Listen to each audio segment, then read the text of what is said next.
What's up? What's up? Good afternoon, good day, good morning. Hello and welcome back again. We are episode 46 of Lilac Lounge, the podcast. And for today's episode, pag-uusapan natin or dudugtungan natin yung ating previous episode na Toxic Filipino Traits. So for today's episode, it's the part 2 of the Filipino Toxic Traits.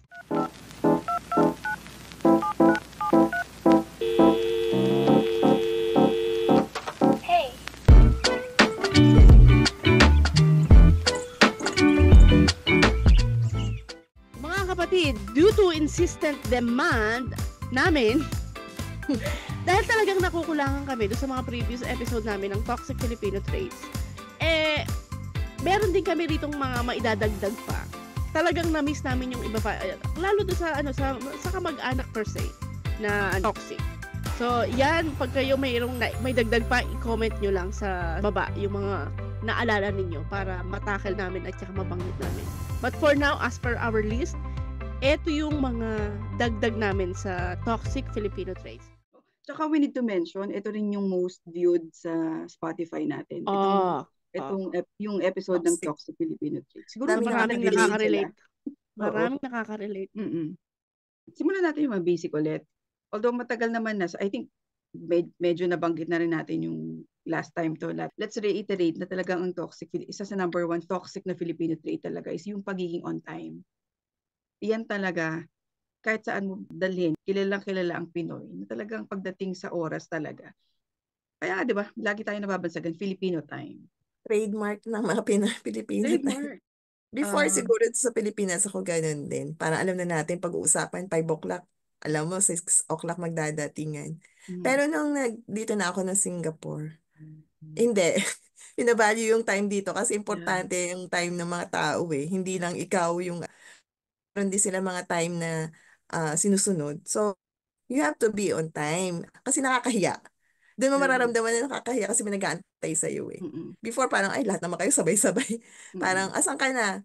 Pupunta na. Pero hindi pa nakakalis ng bahay, hindi pa nakakaligo. Diba? Nung pala maliligo or ano, pero sabihin papunta na. Ilang minutes na, 30 minutes, papunta pa rin. Eh dito hindi mo masasabi yan kasi lahat ng ano dito, on time. Correct. At saka, sabihin traffic, di ba? Measure, di ba? Oo.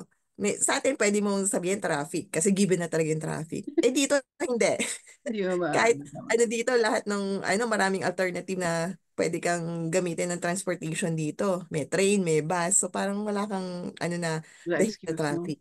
So, parang dito, natutunan ako na to be on time talaga.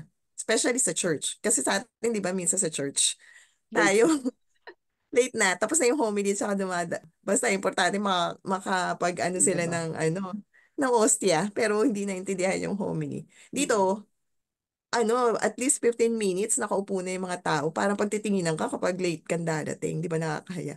Although minsan, syempre, oo, pero minsan, kasi syempre, minsan, may time na meron kami activity, so nasa labas kami, parang nahihiya na lang din ako kasi alam ko mga Pinoy yung dadating, homily na. So parang ako yung nahihiya for them kasi alam ko na kapwa Pilipino, di ba? So hindi pa rin nawawala yung talaga late.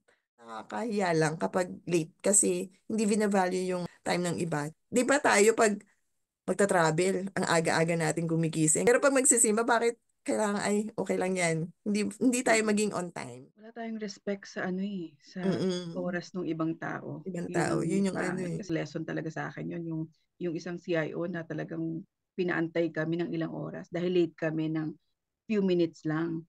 Pero few minutes, ibig sabihin, pinag-antay mo pa rin siya. Yung ganon. So parang it matters. Natin alam. Oo, you wouldn't do. Kaya ang usapan ni LS2 at nasa venue ako ng alauna, kahit mag-antay ako ng 1 oras, okay lang ako. Okay lang. Pero nakakapikon kapag 2:05 wala pa yung kausap ko. Kasi nga, parang okay lang ako doon kasi wala pa naman, di pa naman namin usapan yun. Pero 5 minutes lang ako mag-antay. Nakakainis naman yun. Ibig sabihin, you're not valuing that time. Diba? Mahirap mabago. Kasi even here nga, number 1 nga yan sa church nga. Minsan magdadatingan nga. Although hindi naman umaabot ng homily, I think. Medyo hindi umaabot yung sa simula. Kanina lang, may tumabi sa akin, si Kuya. Alam ko, Pinoy. Tapos na yung homily. Okay. Saka siya umupo kasi maraming pang bakante. Regarding sa church, di ba nga yan, Sa amin kasi 'pag umpisa na ng ano, kumbaga parang yung lesson na, doon pa lang nagdadatingan. Tanda-tanda ko yan noon. So, ang ginawa, sinasarado nila ang pinto, tsaka pa lang mag-uumpisa yung unang kanta. Kasi Mm. parang merong interval ng 5 na kanta, papunta doon sa pinaka-doktrina kumbaga namin tawagin, sa pinaka-ano na, pagbabasa, sa aral na. So, ang Mm. ginagawa nung iba dati, uupo na lang para aral na. Doon na lang. Oo, hindi na inaantay yung Yeah. Oo, yun na. Ang dami na nilang sleeping na-miss. time. Mm. Yeah. Oo. So parang ano pang nagagawa mong pagpa-praise kay God kung ang dami Yeah. mo nang na-miss. Samantalang parte ng isang programa ng pagsamba, Yung yung umpisa. naandoon ka in the beginning para Mm. magdasal ka ng sa sarili mo, Yeah. 'di ba? Para yung mind mo nandoon talaga tapos sasabay ka sa pagkanta ng choir. Yun kasi yun. Mm. Pero kung pupunta ka doon para lang sa aral na mismo, ang dami mong na-miss, hindi ka nakapagsimba talaga Mm. ng proper. So, ang ginawa nila, mag-uumpisa pa lang ang kanta, isasarado na. Para lahat ng malilate, wala na. Hindi Yeah. na So, makapasok. yung church ang nag-adjust. So, Mm. until na siguro 20 years ago na yan, binago talaga nila. Maganda yung ganun. At least Mm. madisiplinado. Kung gusto Pero mo ano nun, parang, pumasok na maaga. sana naman, wag naman sa church. Ilang oras lang yan, ilang minuto lang yan na per week. Mm. 'Di ba? At Kaya saka sa pagdadamit din, madagdag ko na, nasa church na, no? Totoo naman na parang haharap, hindi ka naman, pag ikaw mag-a-apply ng trabaho, ang ayos-ayos ng itsura presentable. mo. Mm. Oo, tapos magche-church ka, kung ano-ano na lang naisuot mo, nahila mo, hindi ka Yes. pa namalansya, Yes. Correct. gusot-gusot. So parang ano ba, Naka-short. Minsan naka-tsinelas oo, pa. Mm. merong naka-spaghetti ka pa na may cleavage pang kita. So parang nadidistract mo tuloy yung mga ibang nagsisimba rin Mm. na imbis na Mm. makapag-focus, minsan nadedemonyo tuloy, nasa loob ng Yeah. simbahan. Yeah. Dahil revealing yung suot mo, yung pala may ka-eyeball, yung mga After, ganon. no? Oo. Oo. So, di ba, meron ding issue ng ganyan, di ba, yung mga sa simbang gabi. Mm. Magtataka ka ang mga kabataan, ang agang magising, yung pala, may ka-eyeball. Dito ko ma-appreciate ang Pinas. At least, medyo strict tayo sa pagdadamit sa church. Kasi diba Respectful. naglabas na tayo ng dun sa Pinas na ang Bawal damit, bawal statement. to, ganyan. Medyo na-appreciate ko yon yung gano'n. Ang question is kung paano mababago yung pagiging, alam mo yun, mawala yung Filipino time. We don't know. Kasi nga, most of the Filipinos, they don't Discipline care kailangan about, they don't respect. Diba? Unsolicited advice. For example, nanganak ka. Tapos ang sasabihin sa'yo, "Hoy, yung anak mo dapat ganito. Alam mo ganito ang gawin mo diyan kasi ganito 'yan." Yung parang lumalabas kasi parang they know it all. Sabi nga natin, 'di ba? Kahit naman na-experience mo 'yan before, iba naman yung magiging experience nitong kung sino man. Hindi naman 'Di same ba? eh. Oo. Minsan hindi naman tinatanong sa'yo kung paano gawin. Pero nagbibigay ka Kasi humingi talaga. ng advice. Ang Pero galing kung mo wala. kasi 'di ba? 'Di ba? Yung ang natin kasi alam ko 'yan. Yung parang ganun na talaga. So ngayon, bigay ng advice kahit hindi naman tinatanong. Walang pinagkaiba sa di ba?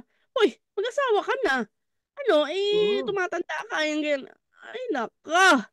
Sabi ko talaga sa kanya, awat-awat ako ng nanay ko. Mag-aasawa po ako. Tapos katulad ng magiging anak nyo, pinag-aral nyo, ano ginawa? Mm. Hindi nag-aral, di ba? O Mm. kadi kayo pa rin nagtatrabaho. Tapos asawa, sa inyo pa rin. Sa inyo nakatira. Kayo Oo. bumibiling pampers. Sa inyo hinihingi ang gusto nyo ba magdiretso pa ako? Bumalik sa kanya. Hinila na ako ng nanay ko. Uy, pakailamera, yung parang hindi niya iniisip na parang, huy, tinatanong ka ba? Hinihingi ba opinion mo? Oo. Pag hindi na may hiningi opinion, wag na lang magsalita. Yun nga. Oo. Yung mga human timeline, di ba? Yung sasabihin na ilang taong ka na, kailangan may asawa ka na. O dapat ilang taong ka na, baka hindi ka na magkaanak niyan. Kaanak. Mga ganun, di ba? O dapat ganito, kumbaga meron silang ginawang plano para sa'yo. Oo. Pero hindi naman natin isinasantabi na concern naman din sila. Pero kasi makikita natin yung concern sa may kasamang nangingialam na to eh. Masyado na eh. Pag nakikita ka paulit-ulit na eh. Yung isa, dalawang sabi, okay na, hindi naman kami tanga. Bukod Parang, sa sinabi naman sa'yo yan, meron pang pinagsabihan na iba yan eh. Nakita ko si eh. Oo. Yung gano'n, kaya nga, minsan talagang isipin ko, idagdag mo to, kaya ayoko na rin uuwi eh. Kasi ang bubungad sa ito, hanggang ngayon, ka pa rin, wala ka pa asawa. mga gano'n, parang, Kasi talagang ano, baka hindi ko mapigil ang sarili ko. Mag-aasawa ako tapos ano ba kayo? Sige, ipakita niyo sa akin kung maganda ang ang Mm. kalagayan ng buhay ninyo. Hirap na hirap nga Mm. kayo. Mm. 'Di ba? Parang wag na lang. Mas gugustuhin ko, I'm doing myself and them a favor na hindi kami magkaanuhan. Sasagutin mo Kasi, lang 'di ba, sila. parang oo, magkakaano na tayo, magiging rude lang eh. Kasi kung paulit-ulit na, halimbawa, siyempre, alam na bagong dating ka, siyempre, kakamustahin ka, yan ang bubunga dyan. Hindi ka talaga, ay, ay, sino pagtanda mo, ganyan, ganyan. Ay, wag na lang, hindi na ako bababa. Bahala sa akin. Oo. Pero yung mga ramdam mo naman kasi kapag halimbawa, ang talaga is, Yung nasa paraan din sincerity. naman ng pagsasabi. Oo, Mm. yung sinceridad din naman. You'll get the proper answer din naman. And Pag, besides, parang I am not allowing everyone na parang mag-comment sa personal life ko. I am Mm. not inviting you even na parang alam mo yun, magbitaw ka na lang ng as long as wala akong ginagawang sa inyo. Parang I'm here to enjoy my vacation. I'm not here to spoil my time listening yung mga idealism ninyo, yung mga standard ninyo, yung mga norms ninyo, social norms ninyo. I'm not into this. So parang I'd rather say na, hi, hi, ay, ganun. Yun na lang. That's it. Don't talk to me anymore. Just, yun na. Wala na. Kasi nag-hi sa'yo, merong gustong sunod. dahil sabi mo nga umuwi ka, 'di ba? So pag uwi mo kaya nag-hi sa'yo dahil Ang meron tagal alam mong mo 'yan. nawala. Wala bang Isa ano? pa rin sa toxic 'yan, 'di ba?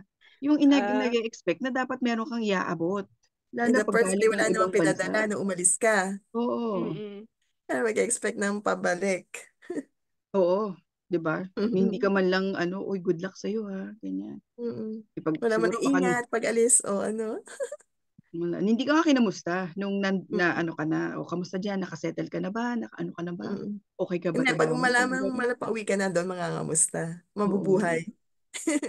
Nakakainis yun, yung gano'n, yung parang porke alam nilang nasa ibang bansa ka, yung as Mm. if they know na parang ang luwag-luwag mo, ang daming Oh. ganyan, super. Ay, teka, meron ko pala kaming noon, lola noon. Ang nangyari noon is dahil siyempre, siya, maedad na. Laging dumadayo doon sa amin. Mm. Ang ginawa niya is, every time may uuwi na OFW sa amin, inoobliga niya ng 200. Oh, dollar? Di, Pesos? basta, peso, oo. Oh, regardless, basta, lagi may obligasyon na parang, basta, yun nanggaling talaga sa bibig niya. Oh, kayo, ha? Lahat ng uuwian niya, Bigyan siya. bibigyan niyo ang lola ninyo na Alam niya kapag may umuwi, kahit, halimbawa, kakarating ko lang kagabi, kinabukasan, namamaypay na yan, naglalakad na yan. Nako, andyan na ang lola mo, anya, ganyan. Kayo na nga mag-abot dyan. Kasi hindi ko rin naman siyempre matanda na eh. Pero talagang natawa na lang ako nung narinig ko talaga na, lahat ng OFW na eh, bigay kayo sa akin. Sa lahat talaga, Bakit? lola. Ano 'to, Oo. Mayora? Commission? Natawa talaga ako. Sabi, siguro diyan kami kumuha ng processing fee namin, no? Kaya ganun. Yeah. Oo nga, 'di ba? Ako lalakad ako mag-isa, ako lang tapos baka isipin nila ako lang mag-isa, yung mga ganyan ba? Nanggaling sa atin 'yan, eh. Kumbaga Nakakahiya pag Ang ikaw lang. pinagkaiba sa teka, ganito, hmm, nung isang hmm, beses nakain akong mag-isa, sabi ba naman nung ate, okay lang sa'yo nakain ng mag-isa, no? Sa atin kasi parang may issue yan na nagkakakwentuhan kasi yes. kami.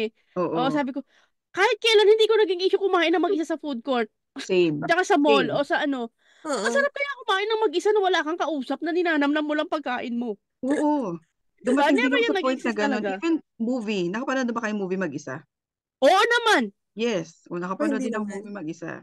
Sa office, ano yung mga naiisip niyo na mga toxic Filipino trait talaga? Siyempre nabanggit na natin kanina yung pagiging on time. O siya, sige, bilang Hmm, ako nasa ibang bansa, no? Ikaw mm, na may kasama ka ba diyang Pilipino? Ibang department sa IT. Although wala naman din akong kasama rito. hmm, So, ang mga naririnig kong laging issue na, di ba may pinasa ko sa inyo na kung sino pa yung kabayan, siya pa yung tipong yung parang Mm. kala mong may-ari ng kumpanya, kung mag-aasta. oo, Ang comment dito sa mga Filipino na magkakasama sa opisina is, yung totoo naman, kapag magkakasama kayong mga Filipino sa opisina, ang tendency kasi, ang toxic Filipino trait na napansin ko is, yung kapag halimbawang na ginagawa sa Pilipinas. Pinagchichismisan din yung kabayan. Na, halimbawa, si kabayan, ayan, 4 tayo. Tapos may isang kabayan na parang hindi masyadong nakikiano sa atin dahil focus siya sa trabaho. Yeah. Iba yung ano niya. Pinagchichismisan na yan. Paginikas. Parang feeling niya ang taas ng ihi nitong si ano. Ay, ang hindi nakakasalamuha ba? Parang feeling niya siguro ang taas-taas na ng ano niya. Palibasa kasi sip-sip kasi yan eh. Palibasa kasi ano yan eh. Iba ugali niyan anya eh. Diba? Parang samantalang nasa trabaho tayo, iba kasi yung venue ng kwentuhan, iba yung venue ng kung ano yung landian, harutan dyan, iba yung trabaho. Pag oras ng trabaho, trabaho tayo. Pinoy, commonly ka ba, kunyari may bago, tapos biglang unang sweldo. Uy, manlibre ka naman, unang sweldo mo, ganyan. Minsan kahit pabiro lang yung sinasabi mo, may impact dun sa tao eh. Bukod sa kunyari bago lang siya, ano. Kaya lang, di mo alam kung gaano katagal niya inintay na magkaroon siya ng unang sweldo. Kasi nga may pinaglalaanan siya, di ba? Oo, baka may mga utang na kailangan bayaran yan. Oo, that's why looking forward. Pero since nahihiya siya, well, good thing kung ano siya, kung matibay siya na hindi siya magpapa-apekto dun sa mga ganun. Pero what if nahiya? Kahit na sabi mo, sige, hindi, wala, may pinaglalaanan. For the sake ng pakikisama, no? Oo, na wag sana ganun. Kaya kusa. Kung gusto niya maglibre, di sige, manlibre. Same thing with birthdays, di ba? Pag nagbe-birthday, ganyan, birthday ni ganyan, blow out, ganyan. Kaya saan tayo mamaya? Saan tayo sa lunchtime? Tuloy, napipilitan. Minsan kahit naman hindi naman planado, di ba? Meron kaming office mate before, absent, I think sick leave. Tapos the next day, anong oras na wala pa. So ngayon, pinatanong dun sa admin namin, bakit wala pa si ganito? Ganyan. Tawagan mo nga, kasi kailangan siya sa ganyan. Tinawagan. Pagbalik, ang sabi, Sir, ang sagot po kasi sa akin, tatawag siya kung kailan siya papasok. Ayos ah. Di ba parang dapat, everyday, kung hindi ka papasok, mag-i-inform ka. Sa kanya, basta pagpapasok ako, tatawag ako. Basta kung hindi ako mag-inform, ibig sabihin absent pa rin ako. Pakisabi sa kanya, wala na siya tatawagan, lintik siya. Wala na siya papasukan pag kinabukasan. Ganun siya lagi. Di nakakainis yung mga yung mga reklamo ng reklamo. Napaka-toxic nun. Yung parang araw-araw reklamo ng reklamo. Tapos sila pa yung hindi maayos magtrabaho. Parang gusto mo, mag-resign ka na kaya bukas. Hindi naman magre-resign. Yung mga ganun. Yun yung parang everyday, napaka-toxic kausap na everyday reklamo tungkol sa trabaho, tungkol sa kumpanya. Wala na magandang nasasabi. Oo. Parang walang pinagkaiba dito sa mga kasamahan ko, no? Lalo yung pinakita kong picture sa inyo na ayoko ilagay sa website namin kasi baka masira ang reputasyon namin. Alam mo yun, lalapit siya sa akin, hello, good morning, madam. Do you have candle? Meron pang ihingi yan. Do you have like a cup? Ditong huli ang tinanong sa akin, can we have please your coffee, this brand? Sabi ko, wow. please, bring money first. Bring business first. I will do it for you. Yes, madam, but sabi ko sa'yo, pag siya talaga lalapit, alam mo yung dugo ko, yung tipong talagang biglang umiinit. Meron ganun, di ba? Pag kahit wala pang ginagawa. Oo, kasi kumaga parang, kasi ang problema sa kanya is, kahit sabihin mo sa kanya, parang hindi pumapasok sa utak niya. Na parang hindi niya naiintindihan o totoong asshole siya. Ay, sorry. Ganon siya. Ganon talaga siya. Na tipong lahat, sabihin ba naman sa kasamahan kong babae na siya, Algerian, kasi may, siya, ma-makeup siya. Yung mga Arabic, pala makeup talaga yan. Yeah. Isipin mo, lalaki kang tao, sasabihin mo yung babae na, you're putting too much makeup on your face. I think you should, you should put less. Galit na galit yung babae, tapos talaga hindi na siya kinausap. Di kinuwento sa akin ng babaeng Indiana, nakatabi niya, ate, you know this, he told Luisa to do like this, why the makeup is too much. Sabi ko talaga, Hassan, please next time, it is not your right to tell that woman. If I am the one telling my friend or my colleague, at least we're both women. But for men to tell that, it's so rude. Don't do that again. But madam, her makeup is sabi ko sa kanya, ikaw inaano mo, tinagalog ko na, ikaw inaano mo makeup niya, iyang kuko mo, hindi ka makapagupit, ang haba-haba, dumi-dumi. Hindi, unless ikaw yung boss ng kumpanya. Kasi possible na kunyari, you're representing the image of the company. So possible kung boss hindi ka. naman OA na Exactly. Okay lang Diba? naman Oo. Kaya nga. Sabi ko, ikaw talaga nagsabi, Hasan? Ikaw talaga yung mukha mo na yan? Ang isa pa dyan sa office, di ba, parang pag nag-apply ka ng work, ang dami ngang hinihingi. Kasi recently yung friend ko bumalik na dyan sa Pilipinas. Nag-apply siya ng work sa Pilipinas. Hihingi siya ng barangay clearance, police clearance, NBI clearance. And then recently, sabi daw, humingi pa ng sketch ng bahay nila. So parang from dun sa Umabot na tayo sa ganito. Kaya nga sabi niya, di pumunta siya sa barangay. Sabi doon na nag-sketch ng barangay, gumagawa lang daw sila kapag may blatter. Yeah. So parang, Pero wait, anong ina-apply niya na job? Sa IT. IT siya So bakit?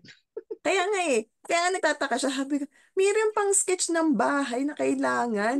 Sabi nga, sumingi siya nga sa barangay. Sabi doon nung nag-sketch sa barangay, ginagawa nila pag may blatter. So, ginawan siya. Sabi, anong case? Sino ang may kaso? Ikaw? Sabi ko, gano'n. Sabi, ewan ko ba kung ano mga requirements dito? Samantalang pag nagpapile ng senatorial, wala namang hinihingang mga clearance. Bakit gano'n? Kailangan daw, ang dami. Imagine, may barangay clearance, police clearance, tsaka NBI clearance. So, parang, bago makahanap ng trabaho. Kasi galing siya dito, So, parang, iyon. Baka pwedeng, na lang yung process. Hanggang kailangan mo ng valid ID. Kukuha ka ng valid ID. Hingan ka ng valid ID. Hingan ka din ng ID. Diba? Yun ang pinaka-toxic. Parang, kailangan mo ng valid ID. So, kailangan mo kumuha ng valid ID. Walang pinagkaiba yan sa nag-a-apply kang trabaho, di ba? Bagong graduate ka, pero hinahanapan ka experience. Graduate lang Kasi nga, parang, hindi ko alam kung nag-iisip pa sila, nabubuhay tayo dun sa parang, ganun po kasi talaga, ma'am Parang hindi sila yung sense and sensibility. Parang walang ganun. Wala kang common sense. Oo, maibanat lang. Yung parang, di ba, pag sa mga mall, di ba pag, magpapapalit ka, bakit hindi pwedeng palitan? Bakit ganito? Ang sasabihin, ganun po kasi talaga Walang maibigay na explanation, pero ang sasabihin sa'yo, ganun po kasi talaga, ma'am. Hindi po Puro pwede. dead end yung reasons nila. Saan ka pa pupunta? Di ba wala na talaga? Kasi parang ganito yun ganito, di ba, walang maipanukli, bibigyan ka ng candy. Pero paano kaya kung ibalik mo yung candy? Di ba may utang kayo sa akin 25 cents? O ito yung binalik yung candy, babalik ko. Kasi 25 cents ang equivalent nito, di ba? Ito yung mga nabasa ko lang naman doon sa dito sa Facebook page ng Her Thoughts. Pinost niya to. Ito yung mga lista sa palagay niya toxic na ugali ng mga kamag-anak niya, kung sino man siya. Basa, ay hingin ko lang ang opinion ninyo or baka may relatable kayo na experiences or na-encounter na pareho dito sa sinasabi niya. Number 1, pag hindi ka na nila napapakinabangan, mayabang ka. Kapag ayaw mo makipagplastikan, mapagmataas ka. Hindi sa akin to, pero doon sa kakilala ko, padala siya, padala doon sa pamilya niya. Nitong wala na siyang trabaho, binabaan niya yung padala. Kasi nga, ang lang niya, nanay niya, at saka yung anak niya. Yeah. So parang nagagalit yung isang kapatid, parang ang yabang mo na, bakit mo binababaan ang mo? Alam mo, parang nasanay ba, na nagdadamot ka na pala. Masama pa pala kayong sinasanay, kasi nakita niyo naman wala akong trabaho rito, naturalmente, magtitipid ako. Tsaka ang susustentuhan ko lang, anak ko. At saka, ang nanay ko, magbibigay ako. Pero hindi kayo sakop sa budget. Kung bawasan ko man yan, ako pa man din ang bunso. Siguro naman may karapatan ako. Kasi syempre, accordingly, eto na lang ang perang meron ako. Titipirin ko. Paano ba? Hindi naman libre ang pagtira sa UAE. So parang, totoo talaga to. Kapag ang pamilya mo, mismong kapatid po mismo, pag nasanay na nagpapadala ka ng ganito, at medyo binawasan mo, ang iisipin, nagdadamot ka na. Yabang mo na, ganun. Meron ako nakasagutan. Ito yung time ng Duterte Rojas na kampanya, kainitan. Merong senior yung natungkol na parang magandang ni Duterte, ganyan. Kasi Duterte nga kami that time That time So, kinakampanya namin before. So ngayon, yung ako may post about that. Tapos nag-comment, ganyan kayo kapag ganyan, mga ganun na. Iba na yung mga sinasabi. Tsaka yung may problema po ba tayo? Yan ang sinabi ko. Wala na sa topic yung mga sinasabi niya. Kailangan ko na tong kausapin. So, ginawa ko dun, sabi ko, burahin mo na yan. Kasi pag may nakakita ng iba, nakakahiya kasi kamag-anak pa natin. Kumbaga parang ayoko na lumabas yan, yung ganon. Binessage ko. Bukod sa kami, hindi kami nakikialam sa ganyan. So, ang sa akin, parang, kausapin ko. Kasi nga parang, teka, bakit ganyan ang mga sinasabi? So, ngayon, ganito ang sabi ko. Sabi ko, saglit ho, ano ho ba ang problema? Kasi parang ang post yata ni Tia ganito, ganyan-ganyan. Ang sagot sa akin, iba ang sinagot, iba rin na naman ang sinagot. Kumbaga feeling ko, makarant, kung ano yung mga rant niya, yung ganon. No, tapos meron pa siyang kayo magkakapatid, kayo ang tataas nyo eh. Patay. Ang tataas nyo na parang, kayo kung makapagsalita sa amin, ganito kayo, mga ganyan. Sabi ko, ay, saglit lang po. Sabi ko po, ang natatandaan, wala po kasi akong natatandaan mula ng bata kami na umaten kaming magkakapatid. Kasi nga dahil ayaw na namin silang kasama. Kasi pag nagsama-sama sila, toxic sila. Toxic sila. As in, ang pinag-uusapan, puro problema nila sa pera. Yun ang pinag-uusapan nila. So, ayaw namin nun. So, ngayon, never na kaming uma-attend na mga kanyari, may birthday, ang ganyan. Basta alam na ni nanay yun. Yung parang pag may hindi na kami ini-invite kasi alam nilang sasabihin namin, ayaw namin. So ngayon sabi niya, kayo kung ano mga pinagsasabi niyo sa amin, ganyan-ganyan. Sabi ko, edi syempre ako, doon ako sa fact lang. Sabi ko, saglit lang ho, kayo, ang tataas niyo na, ganyan. May naabot lang kayong ganyan, ang tataas niyo na. Kung ano-ano na mga sinasabi niyo sa amin, ganon. Di syempre, doon ako sa point ng sinabi niya. Sabi ko, saglit lang ho, kailan ho ba tayo nagkaharap or kailan ho ba tayo nagkasama sa isang venue na may sinabi ho kami sa inyo? Yun ang ko. Kumbaga, sinabi niya kasi yung mga sinasabi niyo sa amin kung makapagsalita na kayo, yung ganyan. Yun ang ko, example ko na parang ang tataas na raw namin. Una, ang taas ng tingin sa sarili niyo, ganon. Kumbaga, anong problema na porke ba maalwan kami, mataas na kami? Porke ba hindi kami kumbaga, hindi naman sa ang mayaman or something, pero at least hindi kami ganun hirap, mataas na kami. Edi ang tanong, bakit she's taking it like parang offensive na ganun yung buhay nyo? What's wrong? They're wrong. Parang she take offense na meron kayong nararating sa buhay, parang ganun. Toxic nga yung pamilya na envy. Sobrang toxic sila yung tipong para maintindihan nyo, sila yung tipo na kunyari meron na silang bahay, may kotse na sila at pumantay lang kami, for example. Hindi pwede. Walang pinagkaiba to sa na nakabantay sa buhay mo, pero buhay nila hindi nila maasikaso. Dahil hindi na sila umangat, ayaw ka rin nila umangat. O sa kaso nila, dapat wag mo silang maungusan. Oo. Oo nga, no? At sila? Kaya minsan, hindi rin maganda yung magkakamag-anak nasa isang compound eh. Di ba? Depende. Kapag merong, yun nga eh. Depende. Kapag merong kamag-anak na may ganyan, na may mga budhi na mapag-imbot, alam mo yun, na parang... Pangit talaga. Oo, yun. Ang bait mo pa eh. Pag masama ugali, hindi talaga pwede magkasama. Pag may mga inggit sa katawan, naku, mahirap yun. Tatatanda ko talaga, kasi nga compound kami. Yung laging, alam mo yun, para silang daig pa nila manghuhula, yung sila yung magdidesisyon sa mangyayari sa buhay mo. Yung tipong, di ba, labas ako ng labas. Oo. Gimik ng gimik. Yung parang nasa may malapit ka pa lang sa gate. Ayan si Egay, yung batang yan mabubuntis talaga ng maaga yan. Yung batang yan madidisgrasya yan. Laging alis-alis. Umaga na umaga. Oo, tignan mo, bigla na lang mabubuntis yung anak ni na yan. Tignan mo, na edad ko, hindi pa rin ako nabuntis. Kakasumpa nyo.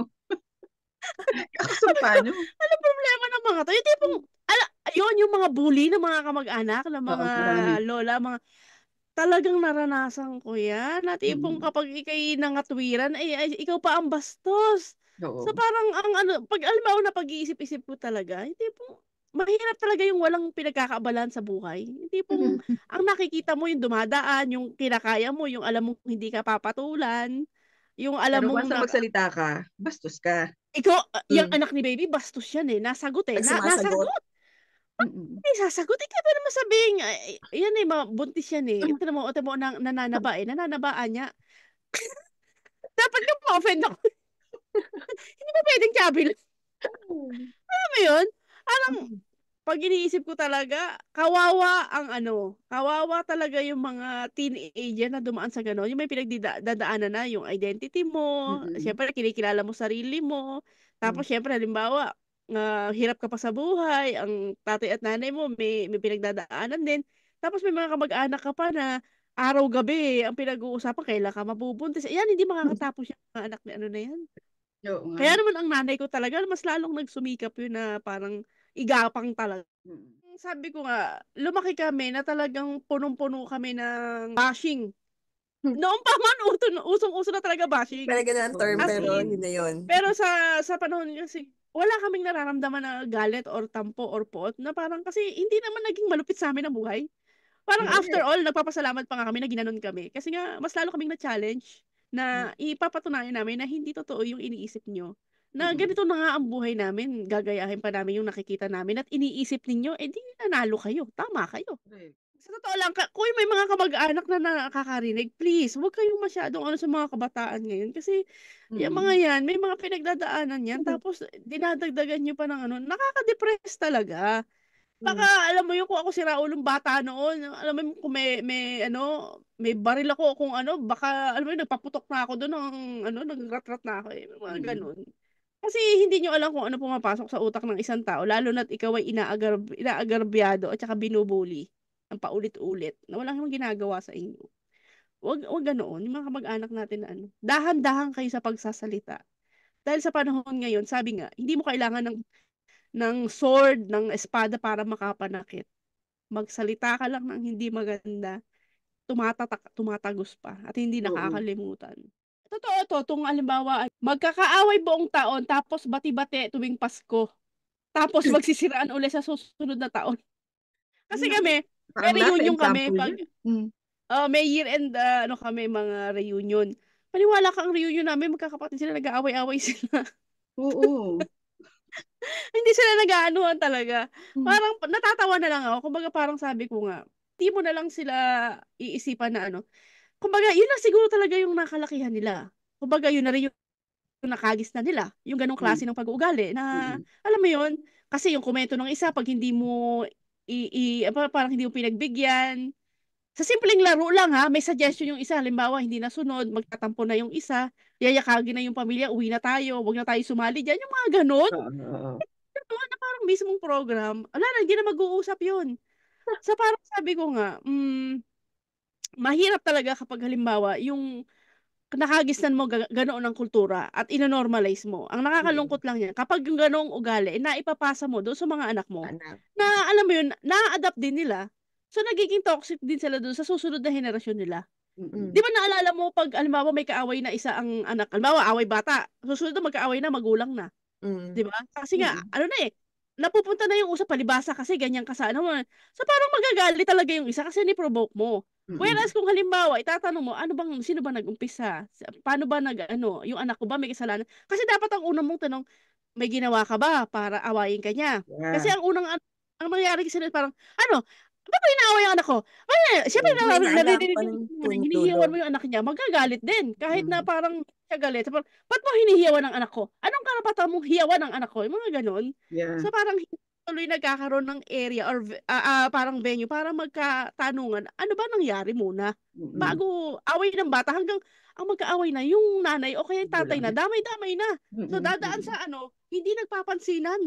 Yeah. Nagdadabugan pa. Halimbawa, pag magkakasalubong, minsan ibabagsak ang gate, minsan Mm. iaano yung poso, ibabalababag, mga Ah, ganun.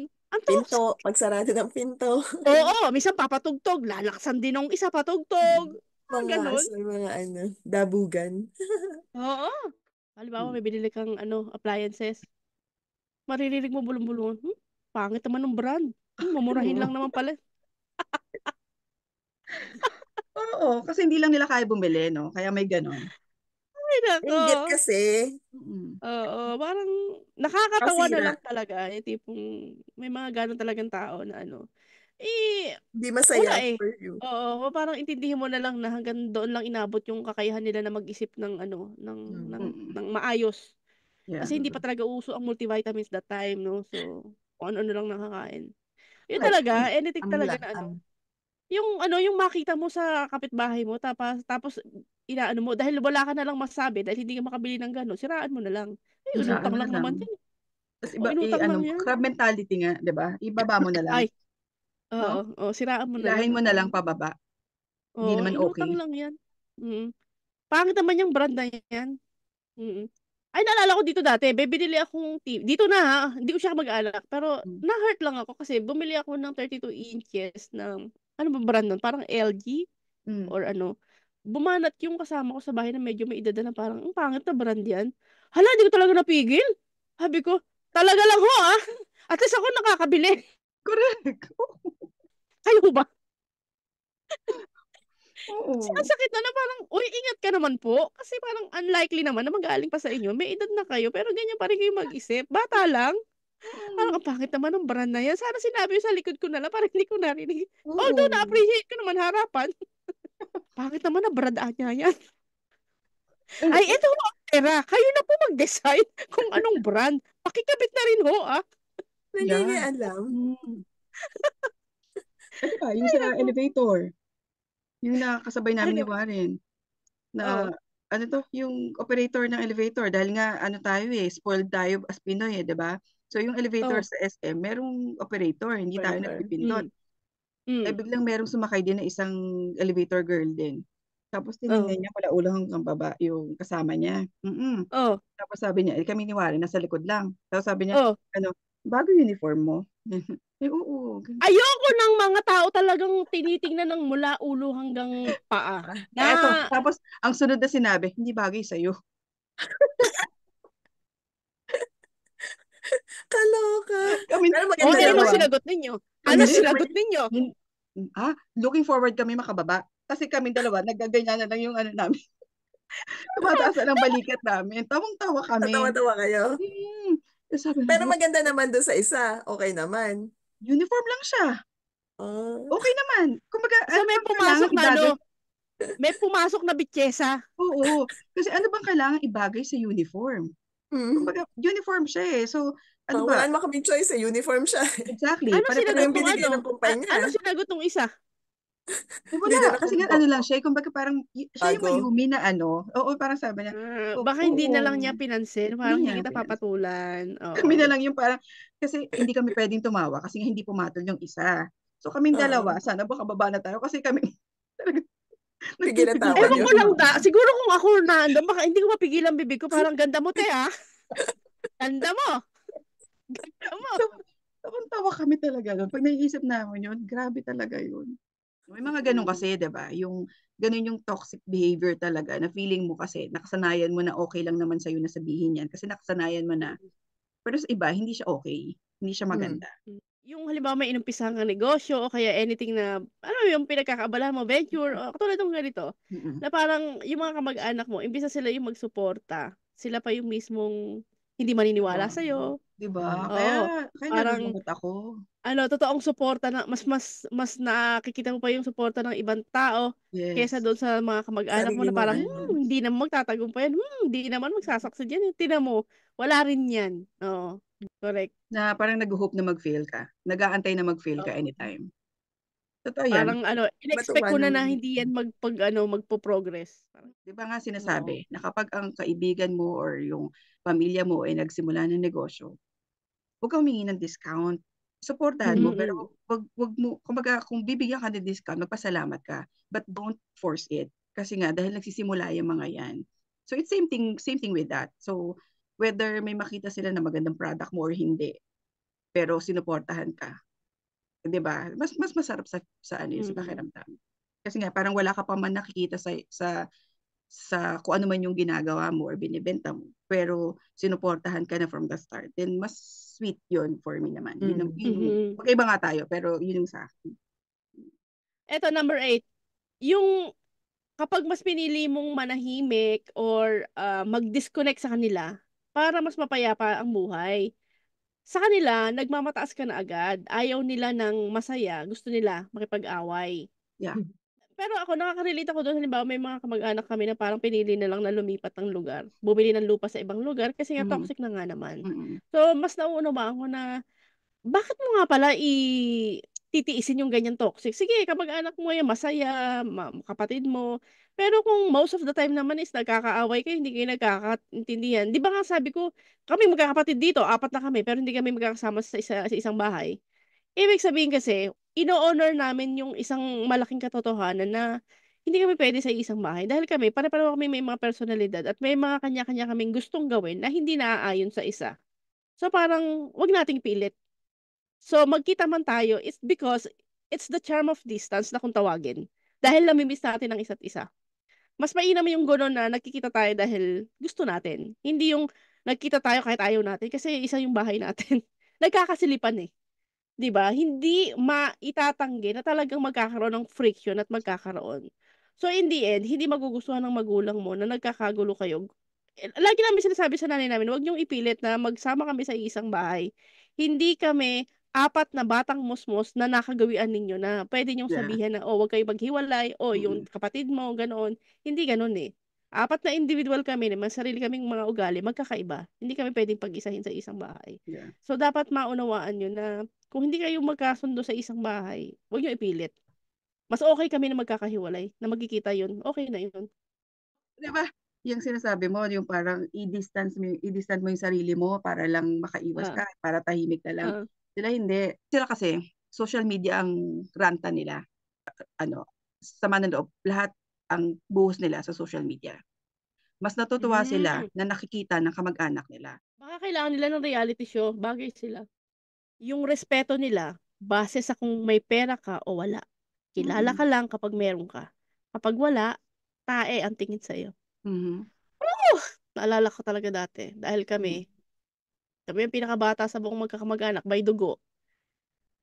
Naranasan talaga namin na, alam mo yung talagang maliitin. As in. Yung tipong, talagang hindi kami, lalo sa nanay ko, hindi nila nire-respeto dahil, kumbaga, napangasawa siya ng tatay ko, katulong. Parang feeling nila is, walang ano ang nanay ko. Parang, saan ba galing yan? Olongapo, ganyan. Tapos katulong, ganyan. So parang sobrang nakita ko kung paano nila i-apihin ang nanay ko, talagang pagkaisahan. Ibagsak, Siyempre tatay ko nag-abroad, oo. Talagang nakita ko kung paano nila palayasin ang nanay ko. Wow. Sampid lang. Yan yung salitang sampid. Sobrang... Pang teleserye, kumbaga. Wow, grabe. Oo. So parang naalala ko pa nun, parang hindi ano yan, yung mga anak ni baby na yan. Parang sabi ko talaga, hindi ko maipaliwanag noon habang lumalaki kami, bakit may mga taong punong-puno ng galit ang puso na ilalabas nila sa ibang tao na nananahimik naman. Kahit hindi mo gusto yung lumaban, kapag ginaganon ka, ano mo magagawa mo? Di ba magiging matapang ka? Kaya every time noon, lagi kaming may honor, lagi kaming may medalya, laging reason din siguro yun na parang dahil nga, araw-gabi, pinapakain kami ng pag-aalimura, alam mo, parang binabas, inaapi, alam mo, mahirap. Kasi talagang nakita ko talaga ang bahay namin ay parang tagpi-tagpi. Nag-umpisa sa ganyan ng tatay ko. Wala trabahong permanente si Papa.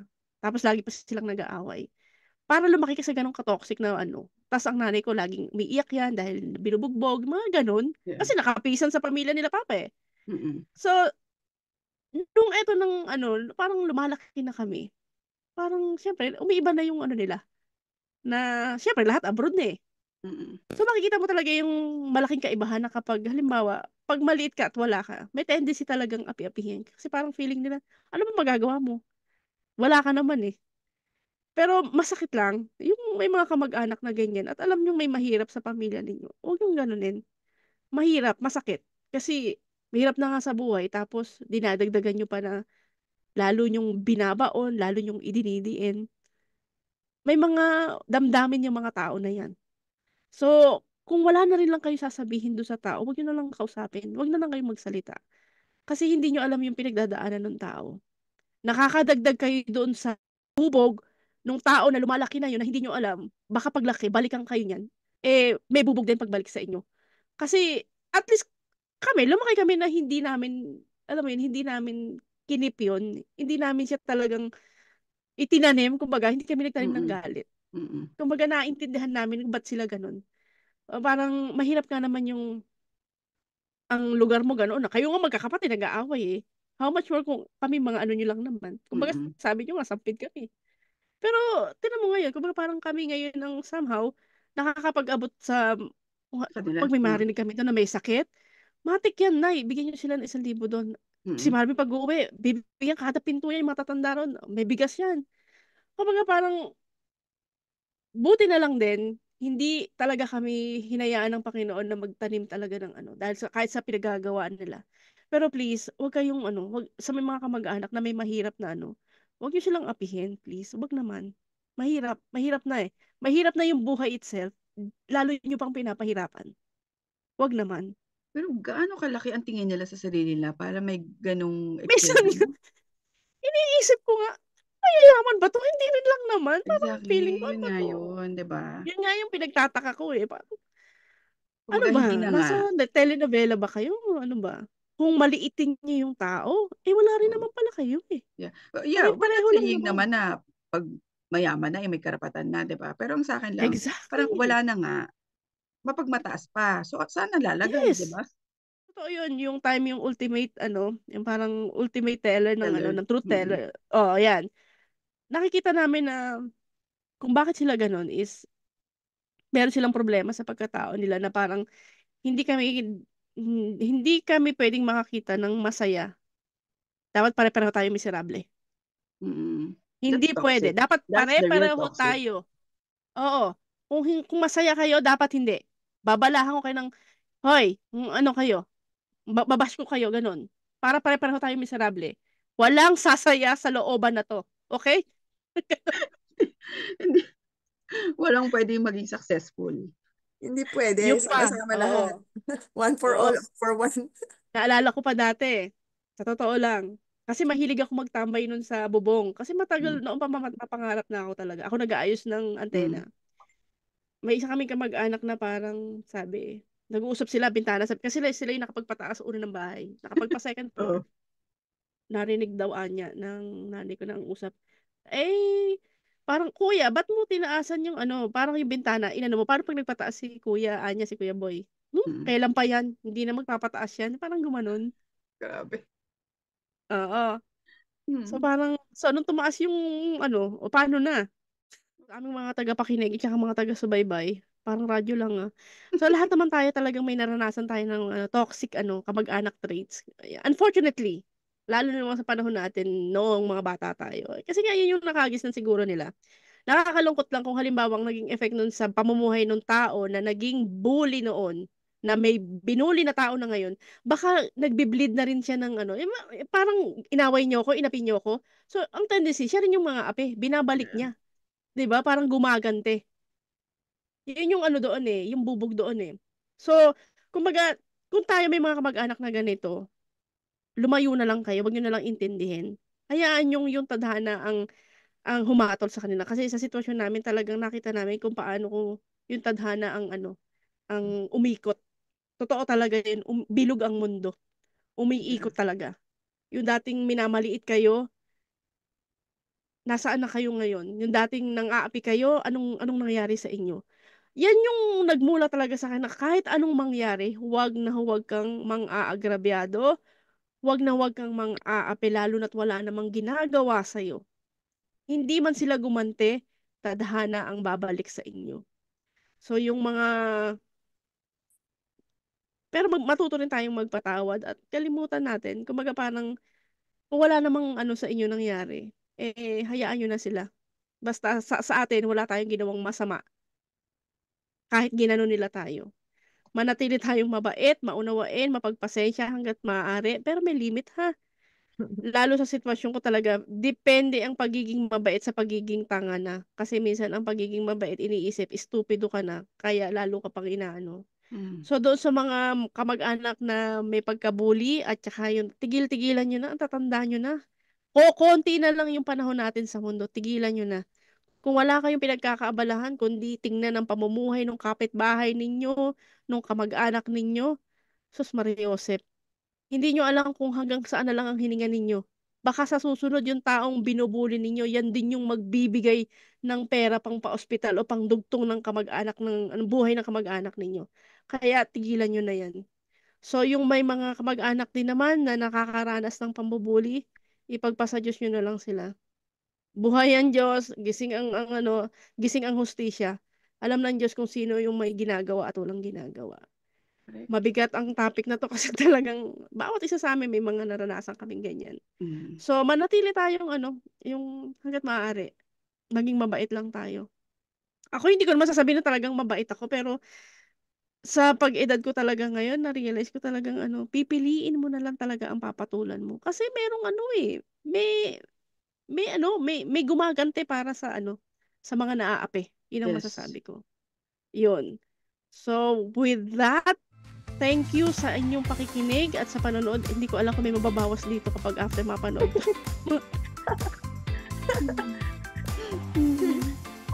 Love lang tayo. Okay? And manatili tayong positibo sa lahat ng bagay at sa lahat ng So with that, we say thank you and good night. We will see you again next time with Mama Ria.